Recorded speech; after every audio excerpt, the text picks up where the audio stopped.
Hi, I'm Brad Browning, aka The Marriage Guy, and welcome to my latest video in which I'll be explaining 7 ways to stop arguing with your spouse or partner.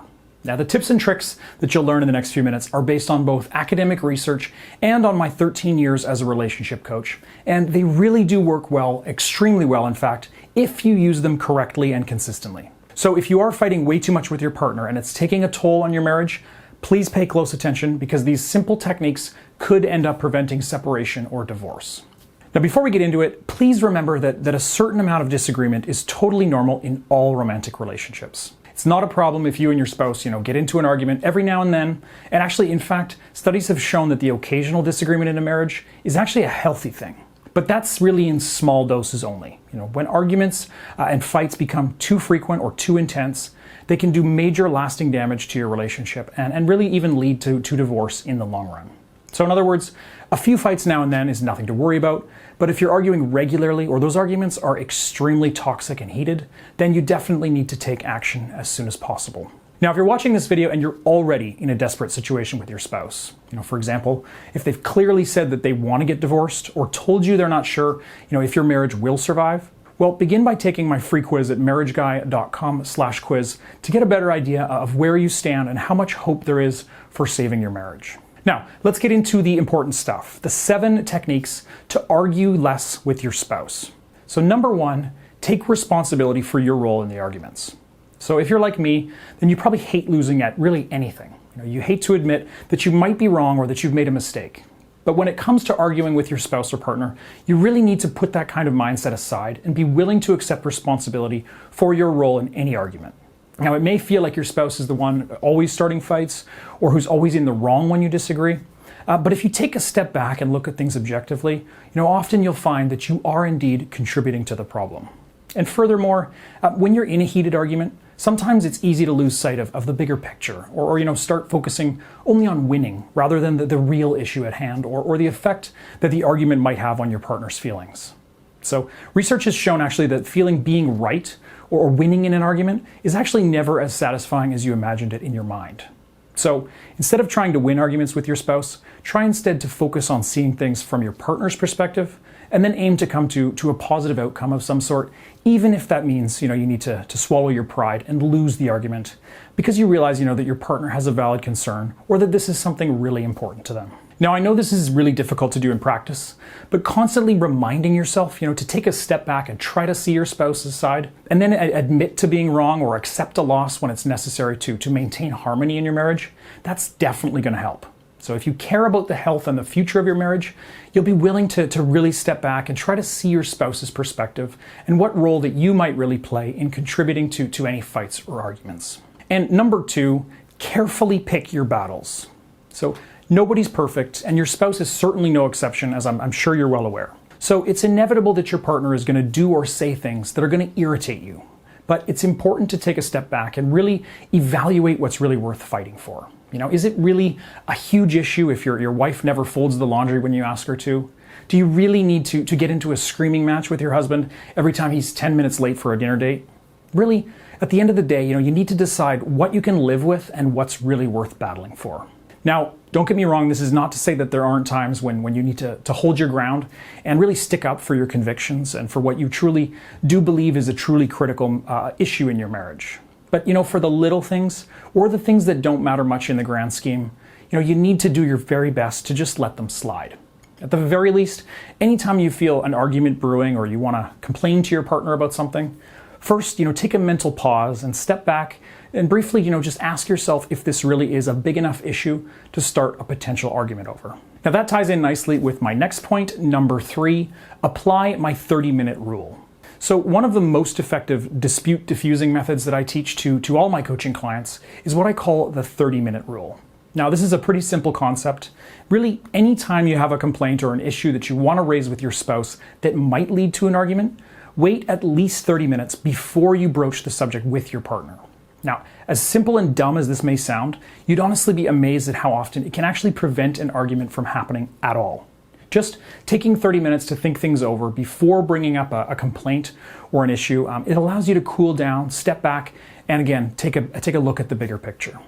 Sometimes, during that 30 minutes, you might realize that whatever it is you were upset about isn't worth an argument at all, And other times it may just give you time to think about how you can discuss the topic with your partner in a civilized, non-confrontational manner. And of course, as we already discussed, you really do need to pick your battles carefully and try to avoid turning every minor issue or disagreement into a full-blown argument. So applying the 30-minute rule whenever you have a complaint about something that your spouse has said or done gives you the time to properly evaluate if this really is an issue that's worth fighting over. Number 4, work out a plan in advance.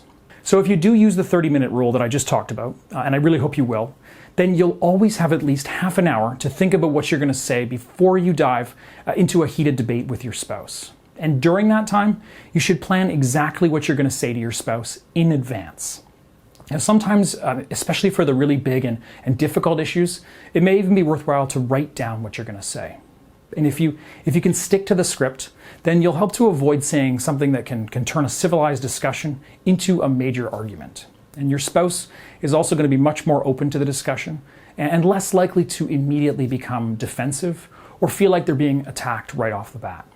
And this can lead to more mature, productive discussions than if you just wing it without any planning in advance or knowing what you want to say. And in addition to deciding in advance what you're going to say, also think about what your ideal outcome for the argument would look like, or the discussion. How would that look? How are you going to achieve that outcome? Really, you should enter any potential argument knowing the answers to those questions. Use the 30-minute rule time to run over this kind of thing in your head before you approach your partner. And number 5, use precise language. Now, this is a tip that I really love to share because it's so simple and yet extremely powerful. Basically, most of us are prone to using imprecise language in everyday conversations, really without even realizing it. And generally speaking, this isn't a problem at all, but when it comes to arguing with your spouse, imprecise language can actually quickly escalate a disagreement into a toxic screaming match without you even realizing it. So to give you an example, let's imagine you're upset with your partner over something fairly minor, like their tendency to show up to things 5 or 10 minutes late. You get frustrated and you consider this to be rude and inconsiderate, but your spouse doesn't see it that way, or at least doesn't seem willing to actually commit to being on time. So the next time your partner does arrive late to something and you've been waiting around for them, your natural reaction would probably be to say something like, you're 12 minutes late again. You're always late. It's incredibly inconsiderate. Now, the problem here is with the statement, you're always late. That is imprecise language. I bet your spouse isn't always late. Even if they're chronically running a few minutes behind, they probably still show up on time, half the time or a third of the time at the very least. So your comment is imprecise. They're not always late. Yes, maybe they were 12 minutes late today, and maybe they do often run late. But saying they're always late just isn't true. It's imprecise language. And what that does is it gives your spouse something to immediately point out in defense. They can simply think of one recent occasion where they've showed up on time and they've disproven your point. And they're going to latch onto that phrase, always late, and they're going to try to challenge you on it because they don't want to be accused of something that's not true. And of course, this can immediately spiral into a serious heated discussion or argument that's totally, counterproductive or unproductive and damaging to the marriage overall. And it all started just with a little exaggeration on your part. Now, a precise statement would be something like, honey, we're already 12 minutes late. This happened last week too. I'd appreciate it if you'd make more of an effort to be on time because we don't want to be inconsiderate. Now, when you phrase it this way, using precise language, this is going to be way more likely to lead to a civilized, constructive discussion about your spouse's chronic lateness. It's less likely to cause your partner to immediately become defensive or to focus the argument on semantics and details. So always try to be precise with your language and avoid exaggerating the truth or giving your partner really any reason to get defensive. Number 6, use the word I rather than you with your partner. So one Harvard professor who specializes in marital conflict suggests using the word I whenever you're making a complaint to your spouse. Now this one is especially useful when you're saying something that your partner might call or consider nagging. So if you have a complaint about something your spouse is doing, leaving dirty dishes in the kitchen sink, for instance, then start your sentence with I when you actually broach the subject to them. So as an example, you could say something like, I know you're busy in the mornings, but I'd really appreciate it if you could put the dirty dishes into the dishwasher before you leave for work. Now, compare that same statement phrased with the word you instead. You always leave dirty dishes in the sink when you leave for work. Can you just put them in the dishwasher? Now, the first one of those two examples, where you use the word I rather than you in your comment, is going to make your spouse feel less like they're being personally criticized and more like you're simply asking for a favor. Saying, you need to stop doing X, that feels like an accusation. Whereas if you say, I'd appreciate it if you would stop doing X, that's a lot more approachable and less confrontational. Now, this might not seem like a particularly important strategy, but it has been proven to reduce the likelihood of a discussion turning into a full-blown argument. Now, I've seen this actually make a big difference almost immediately with some of my coaching clients in the past, and I always try to use it in my own marriage as well. And number 7, use my 3-sentence rule. Now, this one's simple, and it's similar to the previous couple we've just discussed. But basically, whenever you've got something on your mind and you want to vent those frustrations to your spouse, limit yourself to a maximum of 3 sentences total.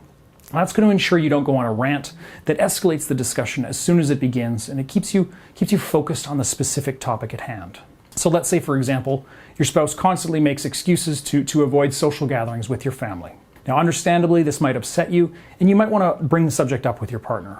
So using the 3-sentence rule, you might say something like, look, I know you don't really enjoy hanging out with my family, but they're important to me. I'd really like it if you could please try to come to our family get-togethers more often. Even just once or twice a year would be great.